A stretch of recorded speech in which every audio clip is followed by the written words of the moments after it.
Hey, I just want to remind you guys, In Your Corner, a movie I directed on Floyd Mayweather and Sam Watson, is out now on Vimo.com. In Your Corner, click the link in the description box. Uh, and I would genuinely love and appreciate you guys' support. And don't don't hesitate to leave a comment and let me know what you thought of the film. And again, I appreciate you guys' support and enjoy the video. I can't believe this is my first video on Terrence Crawford and Doggo fight tomorrow, but does Terrence Crawford surpass Andre Ward if he defeats Ndoggo tomorrow night? My answer is no. And the reason why I say no is Terrence Crawford never had a boogie monster in his division um, at the height, at his highest levels, you know. And granted, you only similar to Roy Jones. I'm not knocking it. Similar to Mike. Some people say Mike Tyson really never had an opponent till later on in his career, but you know you only can fight the people that are in that division at that time. You know what I'm saying? So, um, and it's sad I have to compare his resume to Andre Ward. I mean, yeah, excuse me, to Andre Ward's resume at this time when Terrence Crawford is just getting going. You know, but I think it's going to take him some time to surpass Andre Ward. And the reason why I don't think he can surpass Andre Ward right now, currently, right now, after tomorrow night, I still think Andre Ward is still pound for pound the best fighter in the world. Well, Floyd Mayweather fights uh, next Saturday, so we're gonna put an asterisk by Floyd number one, just out of respect for reality, because he's. But uh, let's say Floyd Mayweather is the honorary pound for pound champion, just so we can get out the way. Because I know people in the reason why I said that is because people in the comment section be like, "Well, Floyd's fighting tomorrow." I get it. I mean, next Saturday, excuse me. So Andre Ward, because yes, the gold medal happened many moons ago, but what he did at 168, what he did to HBO, he fucking destroyed HBO. You know, they built up Kovalev to destroy him. They built up Lomachenko to destroy him, and Lomachenko left. They building up Triple G. You know what I'm saying? So I just think his resume, and in addition to his resume, what he had to go through. You know, I'm fortunate enough to know that I get some of the stories that don't get reported of how HBO literally tried to set Andre Ward up to lose. And it's as clear as day. It's never been reported on a wide scale, but they were banking on Sergey Kovalev being a unified 175-pound champion of the world, and they forced Andre Ward to go up. But Andre Ward, being the man that he is, understanding that he is great, knowing that he is great, he just saw it as a challenge, you know. And I am forever grateful. Andre Ward did something that many fighters should do, and I know I have a lot of fighters that listen to my channel. You need to start telling the media thank you, because the things we do for y'all is just, I mean, on a positive scale, obviously. The media only gets the attention when we write the negative articles, and then the fighter doesn't like that media outlet, and, you know, so on and so forth. But what YouTube does for boxing, I mean, YouTube, I don't know what other sport YouTube is the primary source of information. I don't know where. I mean, boxing, you got Boxing Scene, you got Fight Hype. You may have Dan Raphael's Twitter account. Hate them or love them, but you know, people go there for information. Um, you know, it's all online. We don't read articles no more, and I know that because I write for a newspaper, and my articles are getting more and more sparingly. You know, like I have my deadlines are becoming far and in between because boxing is not that pressing anymore. You know what I'm saying? So, with that being said, boxers need to respect YouTube. I mean, it sounds funny, right? Oh, you're a YouTube reporter. That shit sounds hilarious to the big world, right? But to us boxing fans, and it's a big fucking deal. We get the information like that, whether it's on Instagram, whether it's on YouTube, Twitter. You know what I'm saying? But this video, this viral shit is just amazing, man. And getting back to fighters need to like Earl Spence. We built Earl Spence up I think you guys may agree or disagree with me. Errol Spence is 28 years old, right? 27, 28. I think he's 2 fights away, if not for YouTube. I'm just being honest. You know, I don't think he gets. I think he gets that Kell Brooks fight, that Kell Brook type of fight next year. I don't think he gets that fight this year, if not for YouTube. You understand what I'm saying? 100%. I am 100%. And Blood Boxing flagship this.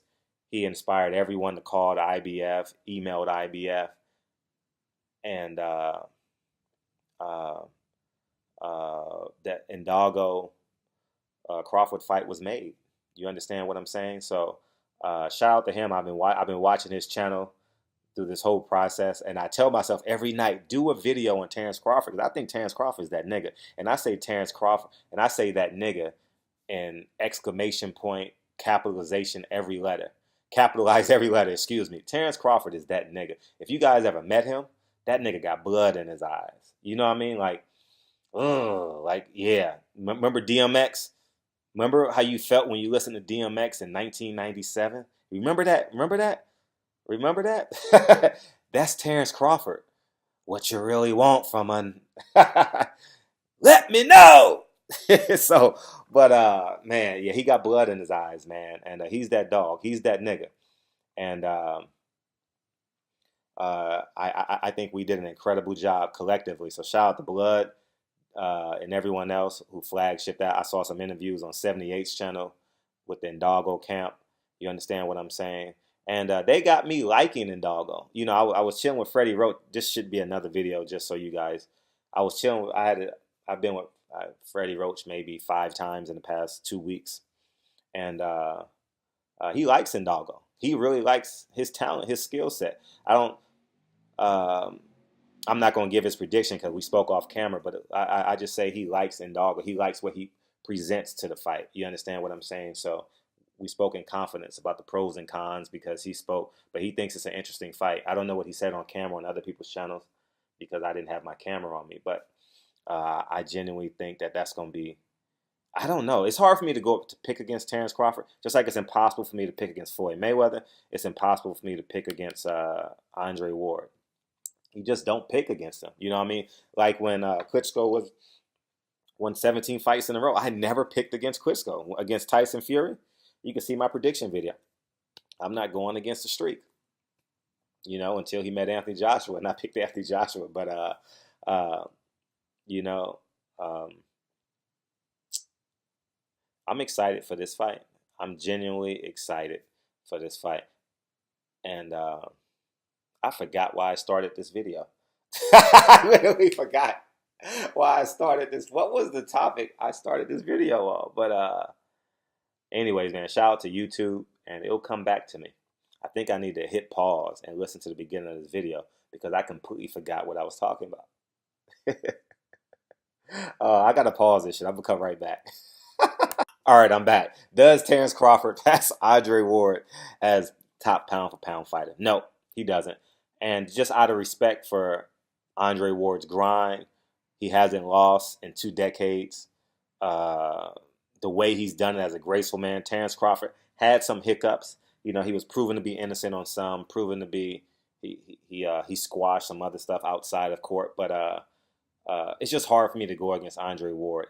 And what led me into that caveat earlier was when Andre Ward, I asked him a question, and Andre Ward thanked me personally for carrying the flag when all these negative, white, bias, we're all biased. So other media outlets went against Andre Ward, and he beat the shit out of Kovalev, solidifying him as a Hall of Famer, solidifying him as the pound for pound best fighter, solidifying him as the king of boxing currently, you know, and he rightfully deserves it for what he's gone through. And as I told you guys, if my son was at an impressionable age of 5, 6, 7, 8, 9 years old,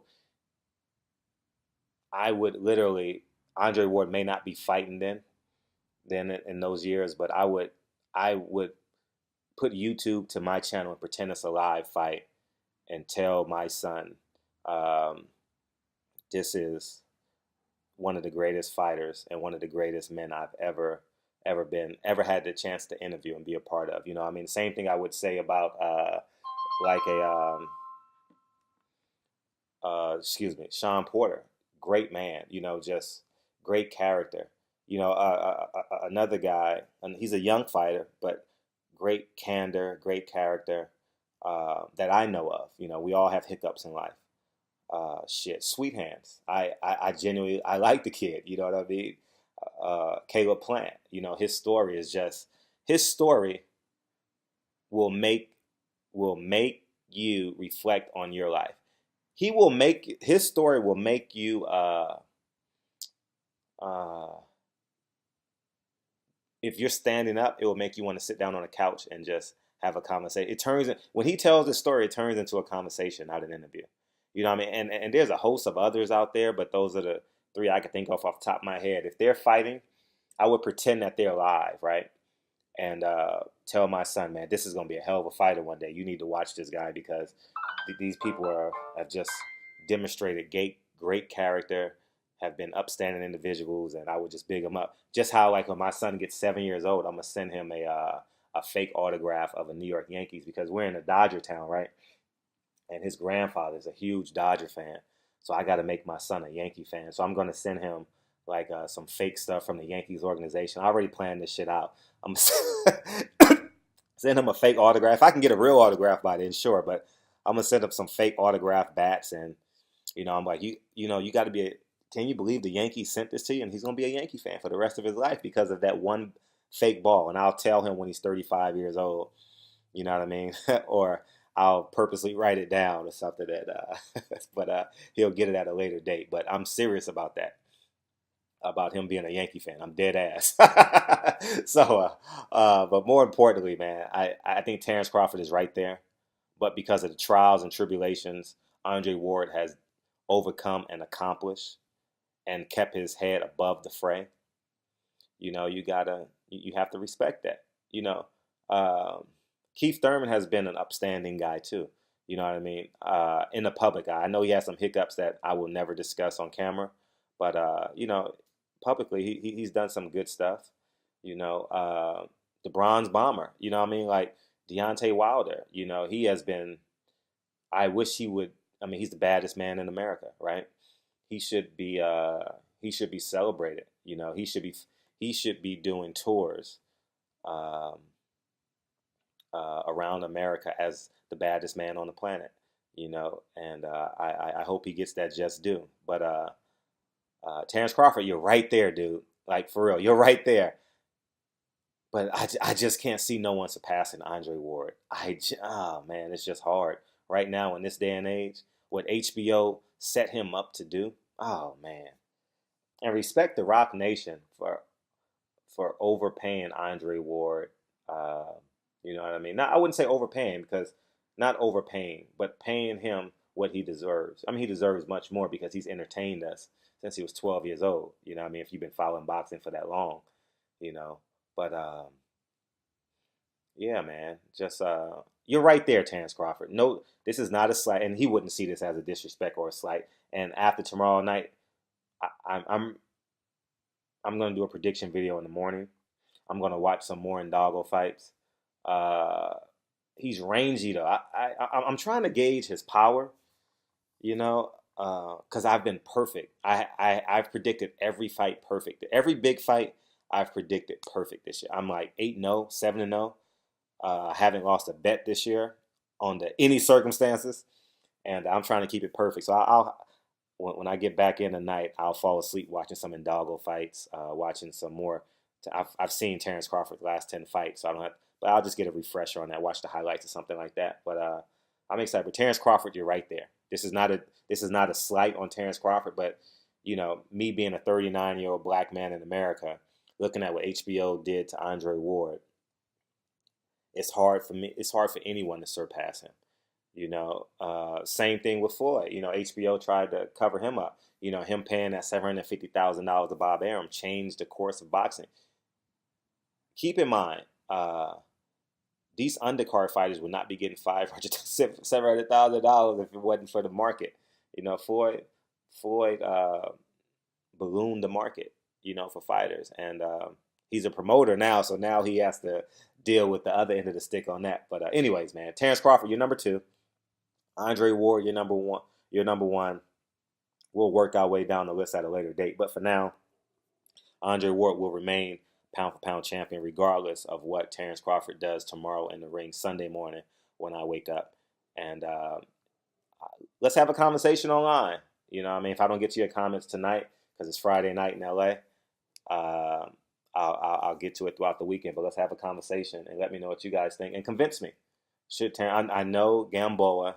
I know he made Felix Diaz look like an amateur. But yeah, Andre Ward is still number one. I'll holler at you guys. Peace.